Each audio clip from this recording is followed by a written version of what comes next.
Okay, can you guys hear me fine? Do you guys know where the pre-recorded lectures are? Yeah. Yeah? No? Really? Yeah. Did no one talk to you about like the format of the class? I did? Yeah, okay. Okay, so then just a review of the edema. How many of you guys watched the lecture? Okay, good. So I mean, I guess in the future, then it would just help you know to watch the lecture beforehand. And then when we come here, just to review, and if you guys have any questions, we go over that. So again, for edema, this is something that you guys are going to be commonly seeing in clinics. So it's important to understand what causes edema, and what are the main causes, and how to differentiate different types of edema in order to help manage it. A quick review just of the pathophysiology. I mean, again, this is in detail in the actual lecture. But really what happens with edema is just an imbalance between pressures. You have two kinds of pressures, the hydrostatic pressure as well as the osmotic pressure in the capillary across the membrane. If there's differences between that pressure or anything that can cause damage to the capillary bed, which is responsible for causing filtration of fluid across a membrane, then that could lead to the lack of reabsorption of fluid, causing edema into the cells and into the interstitial area, interstitial fluid, resulting in edema. Edema can also be caused by lymphatic system obstruction, because the lymphatic system is another system that's responsible for reabsorption of fluid and bringing back any extra fluid in the interstitial spaces back into the cells. And so anything that causes obstruction of that, such as infections, inflammation, a lot of patients that have had previous surgeries and where their lymph nodes are affected, then that also affects the reabsorption of fluid and the return of fluid back into the circulation system, leading to an increased fluid in the interstitial spaces and edema.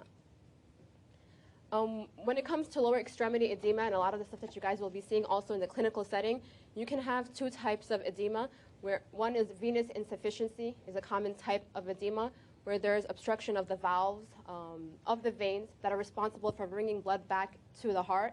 And in that case, you have leakage of fluid and an increase of edema. And so this usually happens in women who are older, than 50 years old. But again, it can happen in any age group, male, female. And when you have these venous edema, it ends up leading to a lot of times ulceration, which you guys will experience and see in the clinical setting. And it can become chronic. And I'll talk about how this can be treated. But again, the lecture goes into detail about venous insufficiency. And then again, with venous insufficiency, there's also Virchow's triad. That's common, and you guys will hear that over and over again, where there's like three main causes for the venous insufficiency or damage to the valves of the venous system. And this includes anything that causes endothelial damage to the actual venules or to the vein valves, any state of hypercoagulability, and stasis. So if a patient is immobilized for a long period of time, then that can also result in venous insufficiency, and it can develop sequela of a thrombosis in the venous system, which can lead to clots, blood clots, leads to swelling, which I will go over as well. And then also lymphedema is another main cause of swelling, and I'll also go over that. So when you do have swelling, there's two types of swelling that you can see, two types of edema. And again, this will help, depending on the type of edema that you see, whether it's pitting or non-pitting, this will help differentiate the causes of the edema, and whether it's unilateral or bilateral. That's also important when you're trying to differentiate what the possible causes of the edema that you're seeing is. So with regards to pitting edema, there's a grading system that can be used, scale system. It's used 1+, 2+, 3+, or 4+, depending on the depth of when you take your finger and you literally just poke onto the skin and then let go and see how long it takes, how many seconds it takes for the skin to rebound. Also the depth of how much the indentation is when you do put your skin or your finger across the skin, and that tells you how much pitting there is. For pitting edema, this is usually asymmetric. It's usually found on one side of the lower extremity.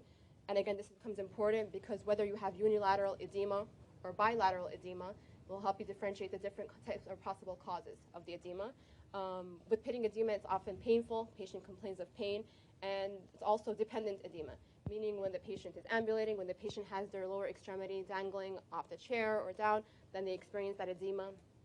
But when they raise their legs, then the edema subsides, or that fluid is going back to the heart, and so you don't have that edema. Then there's the non-pitting edema, and there are various causes of that as well, including lymphedema and many other causes that are gone through in detail in the PowerPoint presentation that's recorded, but I'll also briefly go over it. In these kind of non-pitting edema, the patient is usually painless usually, and also ulceration is not common. So as opposed to patients who do have ulcers and have pitting edema, which we'll commonly see. Then again, I was explaining that there's two types of edema, right? There can be unilateral, so it can just be on one side, and then you can have bilateral edema as well. And again, that's important because it helps you differentiate what's causing the edema. So usually when you have any bilateral edema, when you see it bilaterally, this is as a result of a systemic cause. So this can be due to heart failure, congestive heart failure, where there's problem of the blood actually returning back. It can be in diabetics. Commonly in diabetics, the number one most common cause is nephrotic syndrome. Like diabetes leads to nephrotic syndrome. And again, when you have problem with the kidney, there is an imbalance between the solute reabsorption, sodium, chloride, all the different solutes, and that imbalance causes an obstruction, the reabsorption of fluid, or the filtration of fluid from the kidneys. And again, that results in systemic edema, and it leads to bilateral edema. There's also lipedema. So like lipedema can be confused with lymphedema, but then again, lipedema is usually bilateral. That's something that you have bilaterally. And as opposed to lymphedema, lipedema bilateral, it usually does not affect the foot. It does affect the lower extremity. That's accumulation of subcutaneous fat, when there's an excess amount of fat, as opposed to an obstruction of the lymphatic system, which you see with lymphedema and is unilateral. So lipedema, you have excess accumulation of subcutaneous fat and usually results in bilateral lower extremity edema. And then various drugs as well. So I'm pretty sure you guys will learn this in also pharmacology, where there's different diuretics as well, and that causes a lot of fluid accumulation, and then that can cause fluid retention. It can cause also systemic bilateral edema. And then, like I was saying as well, dependency. So sometimes there is no real cause, but sometimes just excessively dangling their feet down or just walking a lot, ambulating at the end of the day, then they have this bilateral edema. And then the unilateral edema, the important ones to note are, like I was saying, if they have venous insufficiency, there's a problem with the deep venous system, and there's a problem with the reabsorption of the fluid back to the heart. That can accumulate and lead to unilateral edema. If there's a problem also with the venous system, or there's some sort of clotting that's in the system, the person can develop deep vein thrombosis. And that's also very important clinically as well, because a lot of patients that you see, or sometimes you see in the clinical setting, or we see in the emergency department, patient come in with an acute setting of one side, they are short of breath, their limb is just swollen, it's hot, extremely painful, and then that becomes important to rule out a deep vein thrombosis. And I'll go over some of the main causes of a deep vein thrombosis that you want to also look out for, and note those are possible risk factors. Then, like I said, lymphedema as well, so the obstruction of the lymphatic system, and you have that lack of reabsorption of the fluid or the recirculation of the fluid would also lead to unilateral edema. And then tumors, and you have other causes such as any tumor that can also be unilateral, and infection, like cellulitis or anything of that sort that happens and it also affects one side. And that can also result in edema unilaterally. And then trauma. Any kind of trauma or injury, again, the body system or mechanism of defending itself is that you have that increased circulation, you have that increased blood flow to the area, and you have all those good stuff helping fight the infection in the area or helping try to heal whatever was injured. So it could also be a normal sequela just from injury. Okay, so with chronic venous insufficiency, like I was saying, this is something that can commonly be seen, and again, usually you see it in the older females, older than 50. This can be symptomatic or asymptomatic and can result in deep vein thrombosis. Again, where you have the deep venous system is obstructed, is affected, and so you have that lack of blood flow back to the heart, and the vessel walls become weakened, and they cause an increase in that venous pressure. And there's that imbalance of that pressure as well. You have leakage of fluid, and it causes that edema. It will be pitting edema, and the skin can also become very fibrotic and indurated. And a common sequela of chronic venous insufficiency, like a late stage, is venous stasis dermatitis, where you have this inflammation, and like as you can see in this picture over here, starts to become inflamed, starts to become red, and it's usually painful. And at that point, patients can also ulcerate. And usually with this treatment therapy for venous insufficiency is compression. So a lot of times compression stockings would be recommended.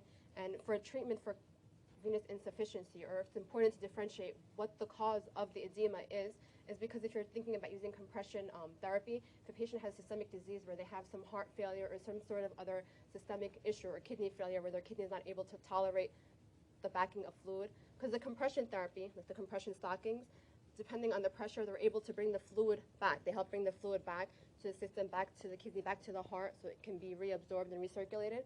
But then if you have a patient who is compromised cardiovascularly or renally, then that's actually a contraindication. And that also becomes important determining what the patient's medical history is before you prescribe any kind of compression therapy.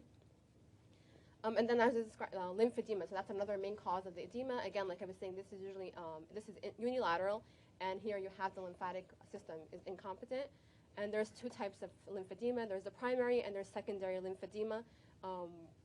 And with lymphedema, there's a sign called the Stemmer sign. That's important to know because that can also help you differentiate lipedema from lymphedema. Is the pointer, does anybody know if the pointer works? It should be this one. This one? Yeah. Okay, perfect. Okay, so what the Stemmer sign is, this is helping you differentiate lymphedema versus lipedema. And in Stemmer sign, what you do is you try at the base of the second toe, or it could be applied to the finger as well in the hand. At the base of the second toe, you try to pinch the skin. So see over here, in a normal foot type where there's no edema, if you pinch that skin right here at the base of the second toe, you're able to lift it without any issues. But then over here, when you're with lymphedema at the base of the second toe, trying to pinch that skin at the base of the toe, you're unable to perform that. You're unable to pinch that skin. So with lymphedema, you'll have a positive Stemmer sign, where that means that you're unable to pinch the skin over here at the base of the second toe, as opposed to lipedema, where the foot is not affected. So just the lower extremity is affected, the legs, but the foot is usually spared. Because again, you have the accumulation of subcutaneous fat, and so there would be a negative Stemmer sign. That's important to know. And then, like I was saying, lymphedema, there's two main causes. There's primary or secondary, and secondary lymphedema is the one that's most common. And again, in like South Asian countries, one of the most common findings or common types of lymphedema is filariasis, and that's elephantiasis. That's where they have like the foot, you can see over here in the bottom, it starts to get this like rubbery appearance and significantly swollen. It's like this hard rubbery appearance of the lower extremity. That's the most common worldwide. And then also for the orange appearance of the skin, where you also have like hardening of the skin. That's also a late sequela of lymphedema, and the skin ends up looking like the peel of an orange, basically.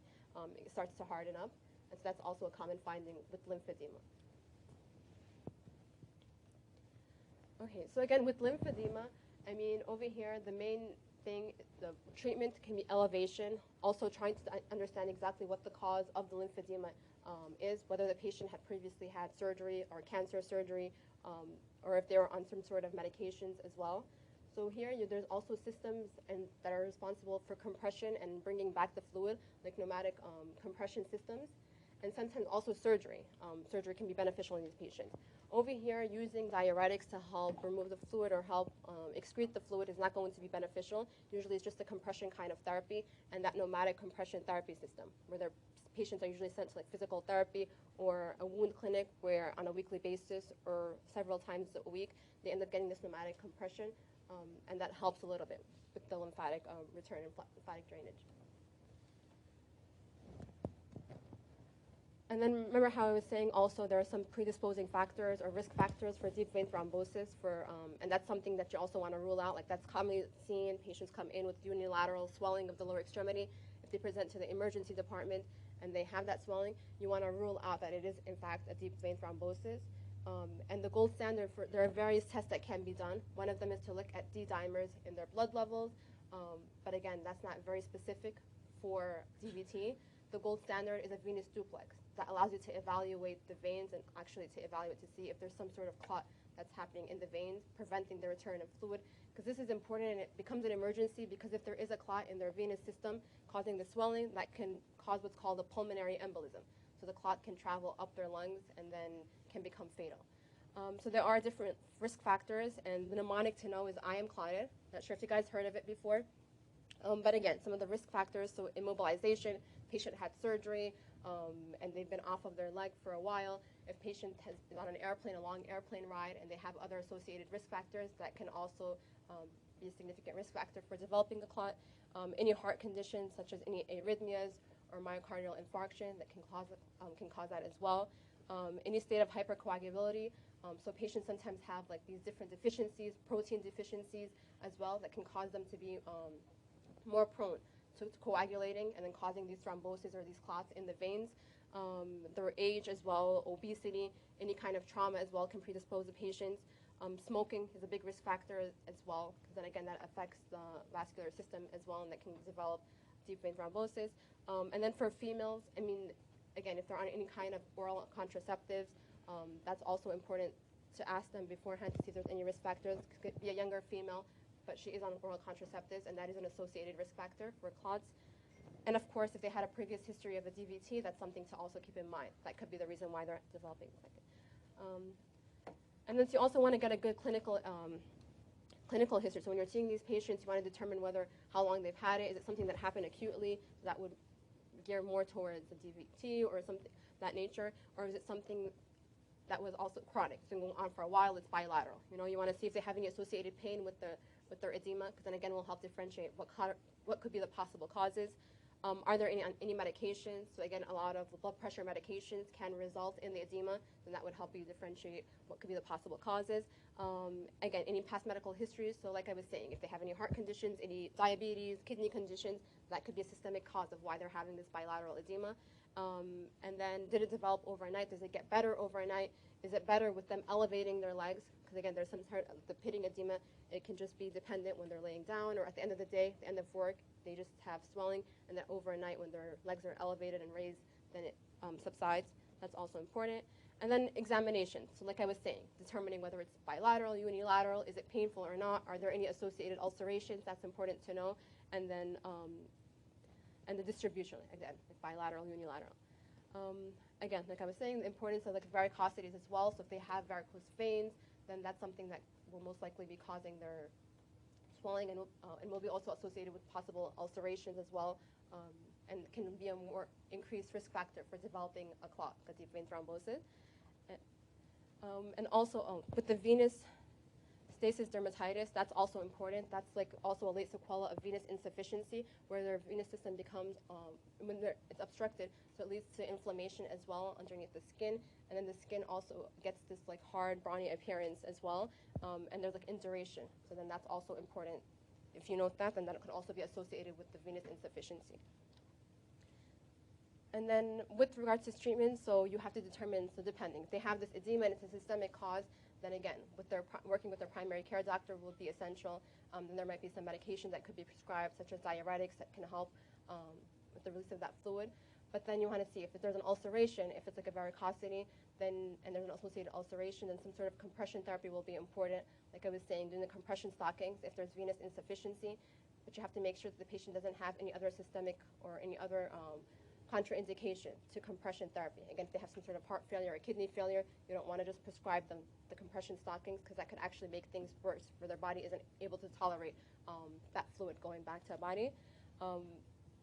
But the gold standard for treatment for like the venous insufficiency would be the compression therapy, and usually start at 10 to 20 millimeter mercury of compression, and that could gradually be increased to stockings with a compression up to 40 millimeter mercury. But again, it's dependent on the kind, and dependent on how severe their edema is and other risk factors that they may have that might be a contraindication. And then if they do have ulcerations, then just also managing the ulcers, which you guys will see plenty of. When you're in clinic, you'll see in wound care, in medicine, all departments, you'll see if they have these ulcerations. Then it's more about making sure that that wound also does not get infected and trying to treat the cause of what's causing the edema that led to the ulcer.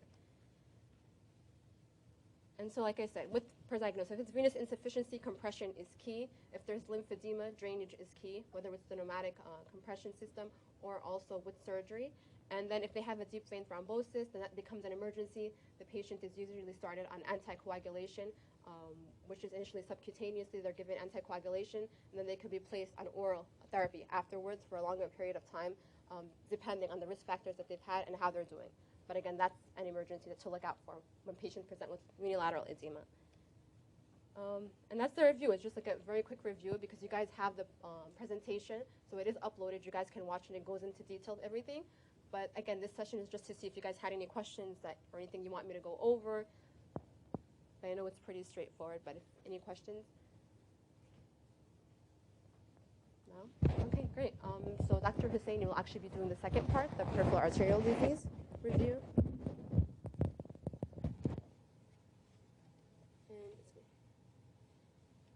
have you guys, has anybody here seen edema? Have you guys been in the clinical setting where you guys have seen that? Or venous insufficiency? Yeah, okay. What did you see? He couldn't roll his pants up. He never even, he hasn't gone to the doctor in a year yesterday, and his legs were so swollen. There was about 3+ edema, and he couldn't even pull his pants up to the down in his leg. And this was bilateral? Yes. Okay. Very bilateral. Okay. And were there any associated wounds or anything that you guys were treating, or was it just he was coming in for a routine checkup? He was coming for electrical pain, and his legs were, he's probably a really skinny guy, and his legs look like he easily weighed. It was like a 300-pound person's legs on like a 120-pound person's body. Oh, wow. Okay. Yeah. And he referred to the vascular. Exactly, yeah. Because that could be very common, especially if he hasn't even been to a medical doctor, so he might have other systemic causes that he doesn't know of. Or it could just be, was there any vascular insufficiency or anything you could see, like varicosities or anything of that sort? We didn't see any varicosities. We actually had a family history of CHF. Mm-hmm. We felt the pulse, so we felt the ET. We obviously didn't feel QT, Okay. but it was very, Yeah, but definitely, yeah. I mean, you're going to see that a lot, so I'm pretty sure you're going to see. a psychiatric patient. He didn't give us a lot of information. That's, yeah. Right. Yeah, but that's very common, so it's important to just like, but again, then you have these differentials, because it's good to just always have these in the back of your mind. It's not always associating edema with just one thing, but it's good to know what the possible causes are. Any other questions, guys, or any comments or anything that you've seen? Anything interesting that you've seen, or any ulcers that you've seen associated with edema and you guys have seen them being treated?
Okay?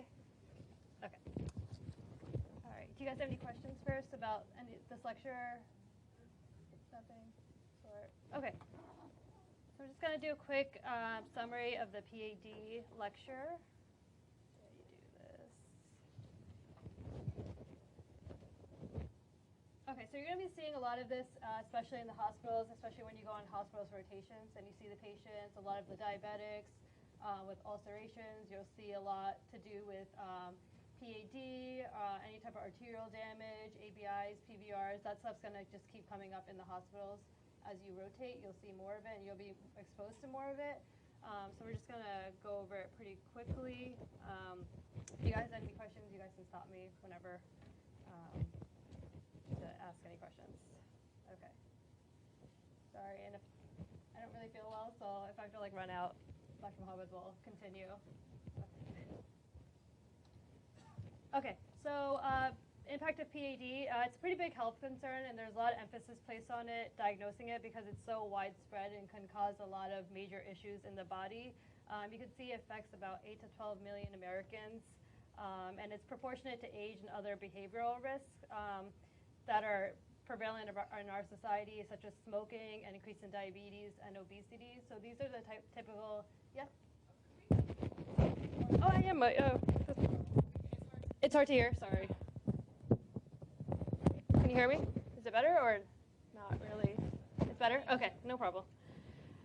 So you'll see this in a lot of patients that you will see in clinic, a lot of patients that you will see in the vascular lab. They'll have some type of comorbidities such as diabetes, obesity, hypertension, and these are the factors that kind of lead to peripheral arterial disease in the first place. Also, smoking is a huge risk factor, so make sure you know that also for the exam, all of the risk factors. It affects the minority populations disproportionately. It's more prevalent in the African American population, and they do get it more frequently and more severely, but the underlying cause of that is widely unknown.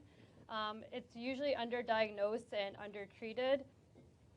So it's important to work up the patient, even if they have like mild symptoms. I would always go send them for a vascular test, always do a workup, because a lot of times these patients are asymptomatic until the disease becomes pretty severe, and that's when they start experiencing pain, any type of like necrosis, gangrene, all these other symptoms that arise. It may be the first sign of cardiovascular disease, so it's important. It's another reason important to work up. So if this is untreated or not managed properly, it can lead to a 2 to 4-fold increased risk for heart disease, and it can also lead to severe disability or limb loss. Okay, so the cause of PAD, the cause of the blockage in about, I'd say 90% of the patients will be atherosclerosis or cholesterol plaque buildup in their arteries. And it's the same reason that patients get coronary artery disease, heart attacks, carotid artery disease in smokers. But it's just the same thing, just the vessels of the lower extremity that are affected. What happens is basically there's some type of endothelial injury in the cells and the vessels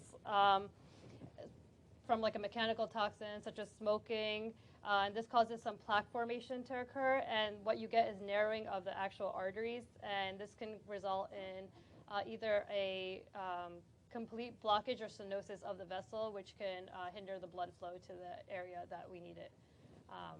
So you can see right here. Okay, who is at risk for PAD? There are major risk factors, and the first is age.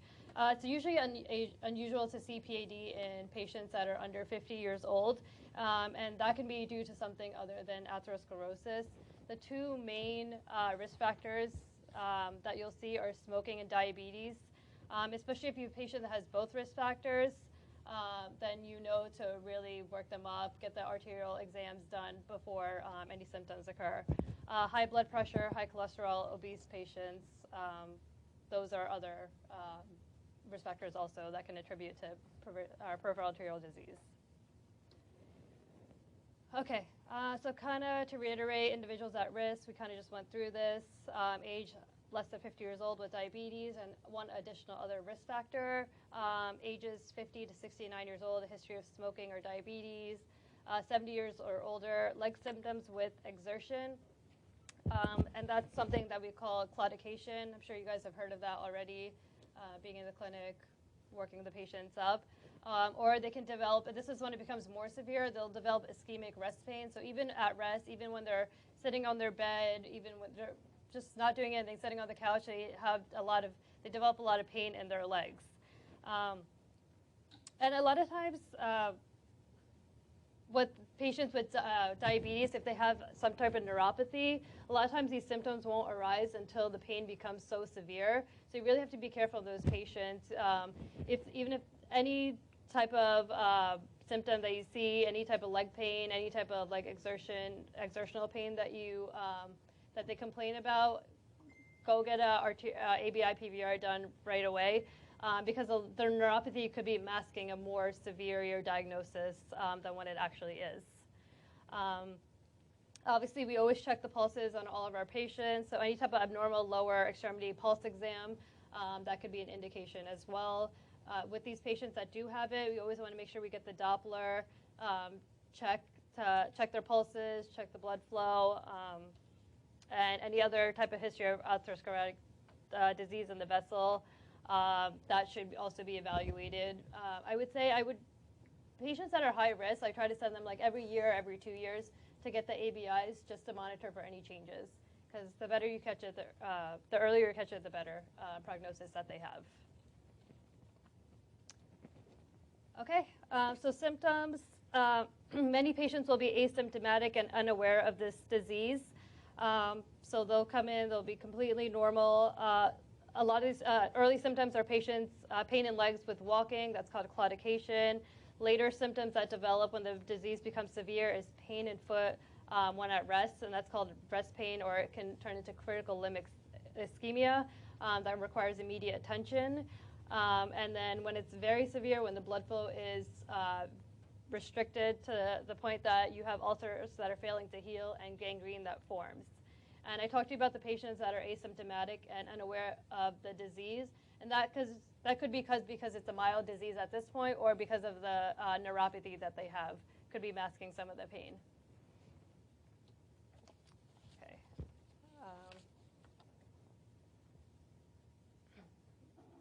So we kind of just went through this asymptomatic. So some of the patients with asymptomatic symptoms as well, a lot of them won't really exert themselves as much as they used to. It's a lot of like these older patients who aren't doing so much physical activity, so they aren't really pushing their body to the full limit, so they aren't really walking the same way that they used to. They're kind of taking these slow, shuffled steps, so they're not really exerting their muscles, and not really using as much blood flow as they did previously to really feel these symptoms. So that's something you also have to take account into your history also. You always want to ask the patients if, how much do you walk a day? How much did you walk maybe 5 years ago? And some of the patients are in denial, so they're like, oh no, we're like physically active, we walk a lot, we do a lot of activity. So you want to, if there's a family member with them, you always want to ask them too, like how has their physical activity decreased in the past 5 years, in the past 10 years? And this can also give you a lot of, to go with for their diagnosis.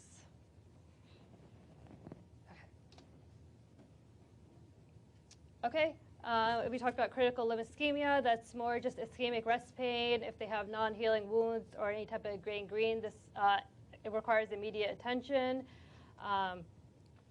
You need some type of angiogram to be done, which we'll go into later. I don't know if Dr. Barliza talked to you about any type of angios before in the previous lecture. No? Nothing of sort? Okay. All right. Maybe not. Acute limb ischemia, that's also a medical emergency. The 5 Ps that diagnose this are pain, pulselessness, pallor, paresthesias, and paralysis.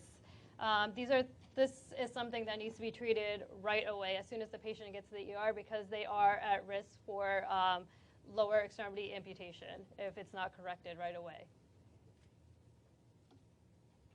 Okay, claudication is a symptom that we see in a lot of patients. I'll present. So we've talked about it's important to familiarize yourself. It's fatigue pain that occurs during during exercise or walking.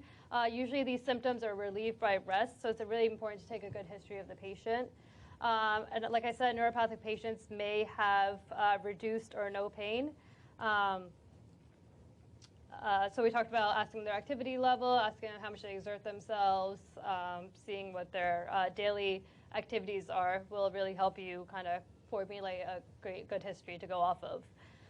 Think about differentials, because not every leg pain is arterial related. So you want to think about if they have like radiculopathy, do they have restless leg syndrome, do they have osteoarthritis, and that kind of pain radiates throughout the whole lower extremity once it gets severe. Do they have peripheral neuropathy? So not every leg pain is arterial. So you kind of have to keep that in mind, but also go through your differentials as well and work them up for that too. Okay, so this is just going through the site of occlusion and the group of muscles that are affected. And usually the site is distal. Usually the site that's affected is distal to the site of occlusion in diabetics. I know there's a graph on the main lecture of the PAD going through non-diabetics and diabetics, and where the stenosis is and where it affects you in your lower extremity. So make sure you know that chart, because that's going to show up on the test too. Okay. Okay. Okay, so if you have a patient and you're suspicious for PAD and you want to make sure you go do a thorough history and physical, you also want to check the pulses in their legs, document the quality of the pulses, like we went over before. You want to know any changes to the skin quality as well. And then you can also, with the physical exam, you can also send them to perform an ABI test. This basically measures the blood pressure in the, actually, do you guys know what ABI is? What is it? Can someone explain? Like how you measure it? You're taking the cup and putting one around the ankle and bringing one in the arm. The one in the arm, yeah, exactly. But okay, so you want to take the higher pressure in the arm. So you measure both arm pressures, and you want to take the higher of the arm pressure, and you measure it to each of the lower extremities. So you take the DP and the PT of the right. So, for example, I'm doing my right lower extremity. So I measure my brachial pulse in both upper extremities, and I take the higher of that. Then I measure the DP and the PT in my lower extremity, and I take the higher of that, and I use the ratio to find out the ABI, the number. Okay? How do you take the DP one? What do you mean? Like, so the cup on the bottom, right? That's like your. So this is PT, DP. Oh. Dressage. Okay. The Doppler, yeah. Is it by machine or like by the cuff? We have to put it like a cuff? I mean, you guys, yeah, it's going to be mostly done in the vascular lab. It's not something that you guys are going to be measuring. So the vascular lab does it all. But yeah, they take the cuff and they take the Doppler and they measure the pressure. Yep. Okay. Huh? Yeah, fine. Thank you. Okay. What was I going to go through? Okay, so this is just going through how you measure it. Higher of the right ankle pressure over the higher right of the arm pressure. That's for the right ABI, and the left ABI is higher left ankle pressure over the higher of the arm pressure. Okay, so you should be using the same arm pressure for both lower extremities. Just you're going to be using a different ankle pressure for both. Do you guys get that? Okay. What was I going to say? Okay, make sure you know how to calculate this. Also, there's going to be a few questions on the exam for that as well. Just calculating the ABI PVRs given the pressures. Okay? And we know for interpretation of the ABIs, greater than 1.3 is non-compressible. And sometimes this can happen, especially in diabetic patients, if they have like a lot of like plaque, if they have a lot of stenosis. The cuff isn't actually able to compress on the vessels, and you're not able to get an accurate reading of the ABI. So in that case, what you can do if you do have non-compressible vessels and you want to check the extremity pulses and you want to check the flow, you can do a toe brachial index. It's basically the same concept. It's just using you're not measuring the pressure in the bigger vessels, you're measuring the pressure in the smaller vessels, which are usually spared from any type of calcifications.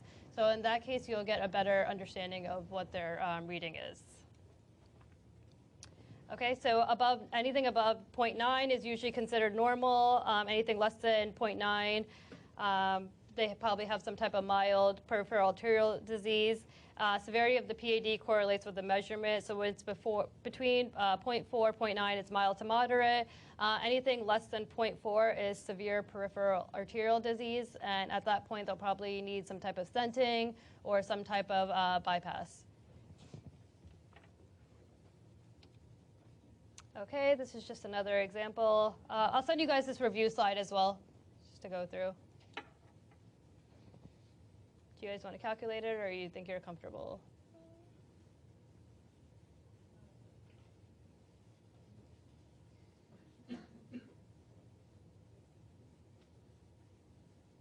Well, it's highlighted for you, so probably not that hard.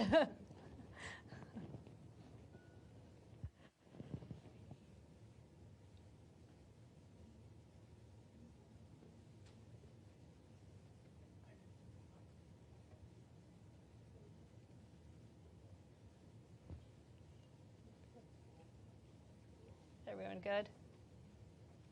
Anyone have a number they want to?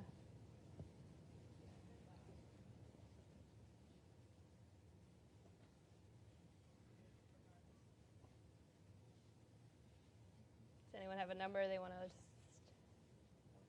just throw out. Yeah.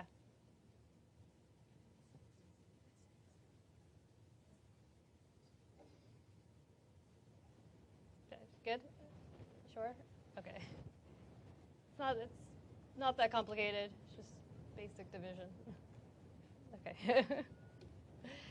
Okay, so limitations that we talked about are incompressible vessels. The resting ABI may be insensitive for determining mild aortic iliac occlusive disease, and normal resting values in symptomatic patients may become abnormal after exercise.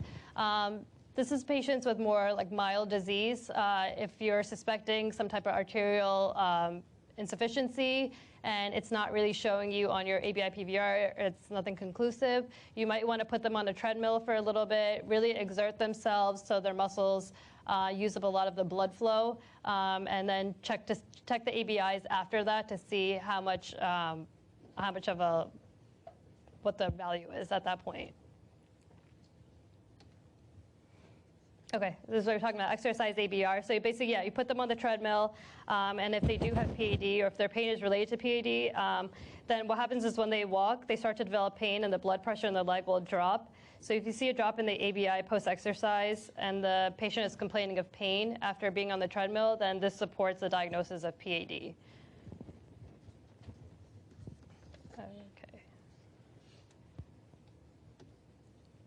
And you can also use it for assessing functional capacity. So you can see how much they can actually do before they get exertional pains. And you can try to assess this with their current treatment as well. So you can compare it to their resting ABI, and you can compare it to the exertional ABI PVR just to see how much exercise they're actually able to do before they start to develop these type of ischemic pains in their legs. Okay. We talked about the toe brachial index. It's calculated by dividing the toe pressure by the higher of the two brachial pressures. It's basically the same concept. And like I said, the TBI values remain accurate when ABI values are not possible due to non-compressible pedal pulses. And usually the value that we're looking for is anything under or equal to 0.7 are usually considered diagnostic for lower extremity PAD. Okay, so if the patient clearly has PAD and you want to assess where the blockage is or you want to see how severe it is so you can perform different imaging tests, one of the tests to do is an ultrasound. It's a simple non-invasive test. Basically, you scan the arteries of the leg with an ultrasound probe, and while you're scanning it, you're looking for any type of abnormal blood flow throughout the vessel. There's also machines out there which show color disturbances or change in the waveforms, which will indicate some type of narrowing or plaque where the actual stenosis is. Okay.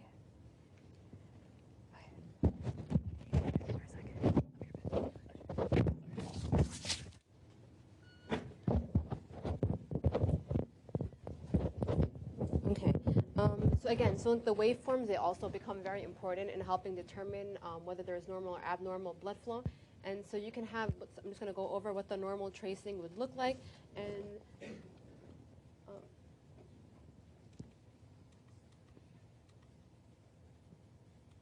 okay. So in a normal tracing, you see that there is this like upstroke, rapid upstroke, and then you have a sharp peak, and then it comes in downwards, and you see this area of a dichrotic notch. So in a normal waveform, it's always important to see this dichrotic notch. That will indicate that it's normal. Then again, you have it going up an upward slope, and then it goes back towards normal. As opposed to an abnormal tracing where there's abnormal flow, you're going to have that absent notch. You're going to have that uprise in the slope, but again, this time it's going to be slower compared to a normal one. And then you have this peak, which is much more rounded or almost approaching flatness. There's no notch that you see, and then it approaches that downward slope from the baseline. Again, so then over here, we're looking at segmental pressure studies, and so comparing to see what the pressure level is at various areas, and then this will also help determine if there's a normal waveform. So you can see where the occlusion is happening, whether it's happening at the thigh, whether it's more over here at the calf, or lower in the extremity in the foot area. And again, there's a comparison over here. You can see there's this upward slope and then just goes downward. There's now the normal waveform that we were looking at is no longer appearing on this side, on the right side, as opposed to over here in this area where you can see that there you have the dichrotic notch, and then there's an upward slope, then followed by downward slope. But the abnormalities are seen over here, higher up and in the middle area. So in the thigh area and the calf area, there's abnormal blood flow because again, it just gets that rise, then it becomes flattened around. You have that absent notch. So reading waveforms is important because it just helps you determine exactly where the location of the occlusion is or where there's abnormal blood flow.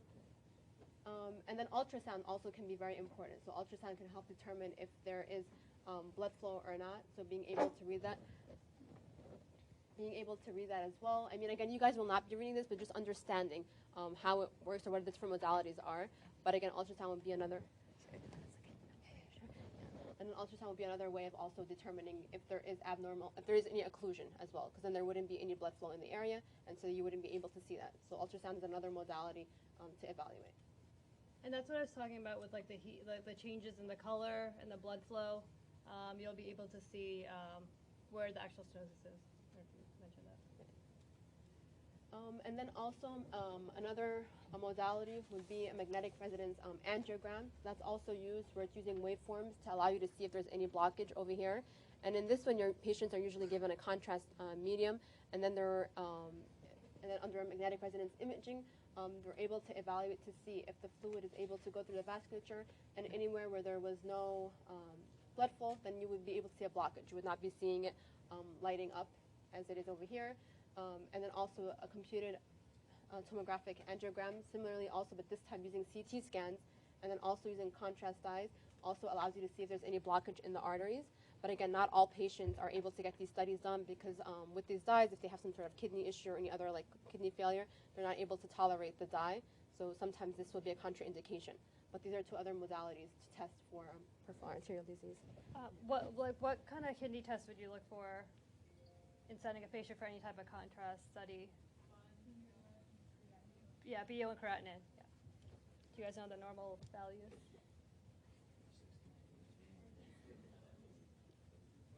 About, yeah.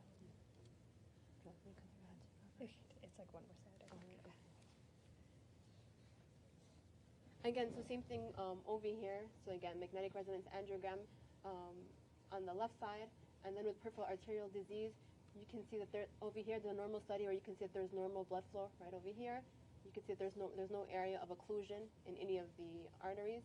But then over here in a peripheral arterial disease patient, you can see that there's occlusion. See that there's like these areas of obstruction where you see that there's no flow, like right over here, and in this area, right over here, at the level of the calf.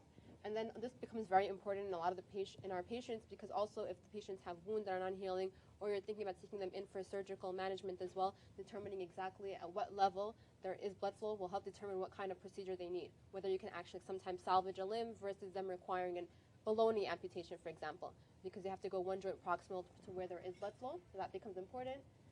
Same thing in a CT angiogram, so you can see over here in this area, so there's no continuity. So right over here in this area, that there is that blockage in that femoral artery. Does that make sense? Okay, and so again, with patients that are peripheral arterial disease, they're obviously under increased risk for getting a heart attack. They're increased risk of having ulcerations. There are increased risk of getting an amputation because of these ulcerations and lack of blood flow to the area. And then a lot of them require procedures. So they can increase the blood flow, and within 5 years of that diagnosis, then they require a procedure. And if they have severe disease where they have that chronic limb ischemia, then that requires immediate attention. And it becomes almost like an emergency because, again, that causes severe pain for the patients, and it can develop ulcerations and amputations. And then, again, so just very important that you have different differentials in mind. Whether when the patients are complaining of this pain, do they have some sort of spine disease that's causing that kind of neuropathy or kind of pain syndrome that's coming from their hip down? Because it could also be something called sciatica, so it could be coming down from their back. There's some sort of compression on a nerve causing them to have that pain in the lower extremity. It could be peripheral neuropathy associated with diabetes, alcoholism, any other different diseases. Could be like Dr. Jabari was saying, if there's any arthritis and if it has it's prolonged arthritis, then that can radiate from the hip down, and it can make it seem like it's coming from just the leg. Any cramps or spasm, restless leg syndrome, any venous diseases that I was discussing earlier can also have them. It can mimic this, and it can also they can have this pain as well. So it's important to keep these differentials in mind. And then again, so this is just a review again. I mean, what they might experience is they're going to have this aching, tightness kind of pain. It will be exercise dependent. So again, when their body is requiring this blood flow and increased activity, the lack of blood flow and can't meet the demands of what the tissue requires. The tissue requires this oxygen and blood flow, and if there's not getting that, they're gonna start experiencing that pain, and that's going to happen with activity, not at rest. So again, with exercise or any walking. And then once they rest or they elevate their limbs again, because you don't have that problem of not being able to meet the tissue's needs of oxygen, then the pain would go away. So again, with critical limb ischemia, again, same thing. I mean, this is now when it's reached the stage where it's very severe and there's a severe reduction in blood flow. These patients are at a higher risk of amputation if they're left untreated, because then again, they start to develop these wounds and ulcerations. And limb salvage, so even if they have these ulcerations, if you're going to do limb salvage, it's important these patients are referred to vascular to get all those vascular studies that Dr. Husseini discussed, the ABI-PVR studies, to determine exactly if there's anything that can be done to open up any blockage in the arteries prior to taking the patients in for procedures. So some common findings that you will see, and you guys, again, I'm pretty sure you've already started to see this, and you will see many more of, is that the patients start to, again, there's no blood flow to the tips of the toes, or there's no blood flow to the extremity, so then they start to develop bluish-looking toes that can eventually become gangrenous or can become black even, and then eventually they can auto-amputate, fall off on their own, or start to develop ulcerations that require amputation, and wounds that are slower to heal, such as over here. Again, this one is on its way to becoming almost gangrenous. And then the skin, also another finding that can help you determine if there is poor vascular flow is obviously you're going to palpate for the DP and PT, but then also looking at hair, right? So if there's no hair on the lower extremity, if that's lacking, or loss of hair, loss of nail growth, then that indicates that there's no blood flowing to the area to allow for the hair growth and for the nail growth, and also shiny skin. Those are all things that are commonly associated with peripheral arterial disease. So then again, so the treatment depends on exactly also what's causing it. So if they're smoking, smoking is a huge risk factor for peripheral arterial disease. So like smoking cessation is important. If they're overweight, then that's important. Again, exercising, diet management, all that can help prevent it from becoming more severe. And then there's various therapies as well, pharmacologically. So they have aspirin, low-dose aspirin also can be used for these patients, and it can help increase blood flow. There's statins as well, antihypertensive medications. And with patients with diabetes, again, getting their glucose levels under control then also becomes important, because it prevents, again, the glycosylation of the blood vessel walls, and again, prohibits that from clotting up and then causing peripheral arterial disease. So then again, with these, there are some patients where it's reached a point where their peripheral arterial disease is just so significant, so then even with just diet management or with medications, it will not be sufficient to restore vascularization. So then in this patient, or these patients that have rest pain or intermittent claudication, so at that point then it's also important for the patient to be referred to a vascular for even possible surgical evaluation. So opening up the arteries, there's stenting procedures that could be done as well, and patients can benefit from this. And then again, before you're thinking about even taking the patients to surgery, before any like limb salvage, any procedures, after you've tried limb salvaging and you can no longer do that, before any procedures, any toe amputations or distal limb amputations, patients need to get revascularized, which again will be done by vascular.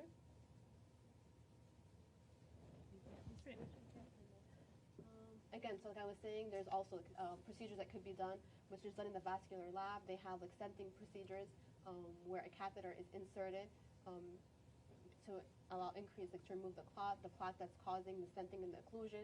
They have like the balloon angioplasties as well. So with the catheter, you insert it into, a procedure that's done by vascular, but the catheter is inserted and they have a balloon that also expands and again helps prevent that clotting. And then stenting as well is another option that also opens up the artery.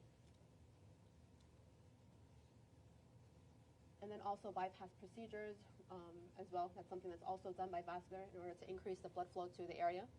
May Yeah, but what they basically do for this is the area that needs to be, the area that's obstructed, they'll take a vessel, usually the femoral, and they'll kind of bypass the area that's obstructed and they'll connect it to the more distal arteries. Usually it's like a fem-pop bypass, femtibial. Exactly. That's it. Do you guys have any questions?